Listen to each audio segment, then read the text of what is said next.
Ladies and gentlemen, welcome back to a brand new legal breaking reporting, but technically it is still part of this last reporting. Today, excuse me, in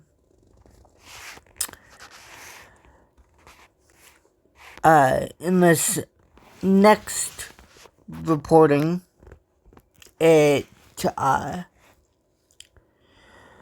we are going to be listening, taking a read, and going over what the 5 key takeaways are in this bogus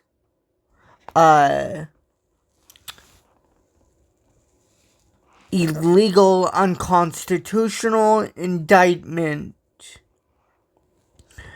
of Donald Trump's former advisor,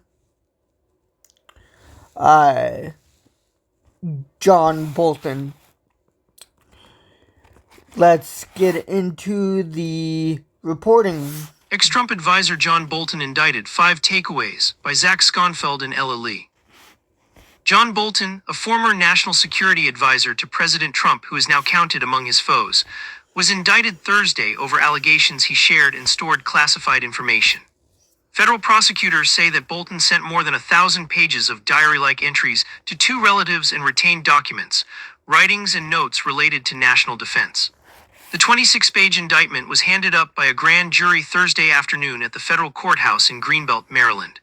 In a statement after the charges were filed, Bolton claimed to be a target of Trump's retribution campaign against his perceived political enemies. Here are 5 takeaways. Bolton's 18 charges head to Obama-appointed judge. Bolton faces 18 total charges, 8 counts of transmitting national defense information and 10 counts of retaining national defense information.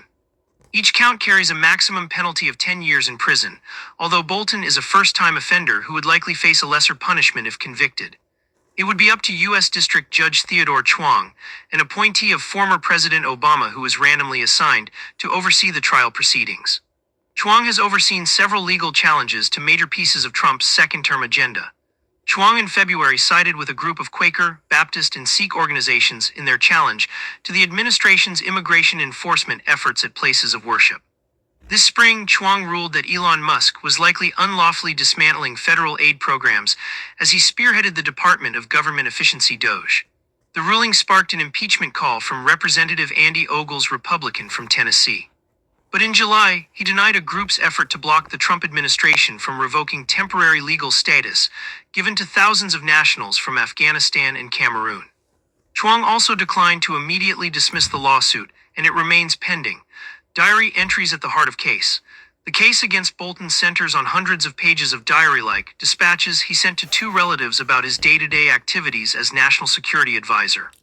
Prosecutors say he abused his position by sharing information classified as top secret related to national defense, in addition to retaining documents, writings, and notes in his home that also included top secret details. The 2 relatives never held U.S. security clearances and were not authorized to see the information Bolton shared with them via commercial messaging apps and personal email accounts, the indictment says. At no point did Bolton have authorization to store or transmit the classified information that he sent to individuals 1 and 2 via his personal electronic devices and accounts, the charging papers read. Nor did at any time individuals 1 and 2 have authorization to know or store the classified information that Bolton gave to them. Prosecutors also allege that Bolton, at some point before the FBI's August raid on his home, printed and stored many of the entries. He also allegedly stored several entries on personal electronic devices. The indictment says that Bolton was told in September 2019, after he left the Trump administration, that he could no longer store classified information at his home. In July 2021, a representative for Bolton notified the FBI that one of his personal accounts was believed to have been hacked by Iran. However, the representative did not alert the FBI that the hacked account stored classified and national defense information that Bolton had allegedly retained, to which the apparent hacker gained access, the indictment says. How the grand jury emerged. The grand jury met Thursday afternoon behind closed doors in the Maryland courthouse. The building was otherwise quiet except for a sentencing hearing happening down the hall, just after 3:30 p.m. Eastern Time. The grand jurors had finished their work and were seen exiting. As most left, the foreperson stayed behind. Moments later, she joined prosecutors in going up a floor to the on-duty magistrate judge's courtroom. They entered and waited a few minutes for the judge to arrive. The foreperson sat at the defense table, while 5 prosecutors filled the prosecution table to the brim. U.S. Magistrate Judge Gina Sims took the bench, and the foreperson was asked to confirm they had indeed voted to return the indictment in hand. Yes, responded the foreperson, a middle-aged black woman who wore tortoiseshell glasses. Federal rules require the grand jury to comprise 16 to 23 members, and 12 had to agree there was probable cause to bring charges. The foreperson walked to the front of the room and handed up the document, held together with a binder clip. The judge wished her a good afternoon, dismissed her, and turned to the prosecutors. Thomas Sullivan, the case's lead prosecutor, handed up a red folder containing documents to the judge. He did not indicate what they were, and the judge silently reviewed them. Afterwards, the judge adjourned. The proceedings lasted just 5 minutes. As Sullivan exited the courthouse, he declined to comment to reporters, only saying, "Stay posted." Bolton, I have become the latest target. After the charges were announced, Bolton said in a statement that he sees himself as the latest target of Trump's retribution campaign against his perceived political enemies. His indictment marked the third of Trump's longtime foes to be charged by the Justice Department in recent weeks. Bolton said that he has devoted his life to America's foreign policy and national security and would never compromise those goals, contending that he resigned from Trump's first administration when it became impossible to do so at the time. That is when Trump's retribution against him began, the former national security advisor claimed, and it continued as he sought to publish his memoir, The Room Where It Happened, over which the administration spent years feuding with him. Now I have become the latest target in weaponizing the Justice Department to charge those he deems to be his enemies with charges that were declined before or distort the facts, Bolton said. Bolton said Trump's second administration embodies the tactics of Soviet Union dictator Joseph Stalin's secret police. You show me the man, and I will show you the crime. The charges are an extension of Trump's efforts to intimidate his opponents into keeping quiet about his conduct, he said. Dissent and disagreement are foundational to America's constitutional system and vitally important to our freedom, Bolton said. I look forward to the fight to defend my lawful conduct and to expose his abuse of power. Bolton's lawyer Ab Lowell said in a statement after the charges were filed that the underlying facts in the case were investigated and resolved years ago, adding that keeping diaries, as many public officials throughout history have, is not a crime. A longtime Washington attorney, Lowell is also representing New York Attorney General Letitia James in her federal criminal case and Federal Reserve Board of Governors member Lisa Cook in her legal challenge to Trump's effort to fire her. Retribution campaign or not, although Bolton is the latest Trump critic to face charges, his case bears notable differences from those against other opponents of the president.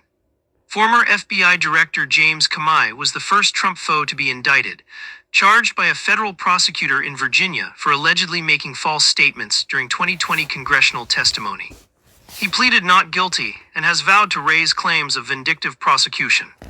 New York Attorney General Letitia James was indicted in the same courthouse last week over accusations of bank fraud tied to a property she bought in Norfolk, Virginia. She will make her first court appearance next week and has denied wrongdoing. Both Comey and James were indicted by Lindsay Halligan, Trump's former personal attorney, who he recently picked to become interim U.S. Attorney in the Eastern District of Virginia.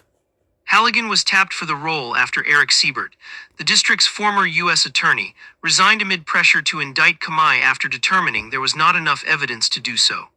Comey plans to challenge the validity of Halligan's appointment, and while James has not signaled whether she intends to take a similar approach, she accused Halligan in a statement after her indictment of being someone who is blindly loyal not to the law but to the president. However, a similar claim could not be made in Bolton's case.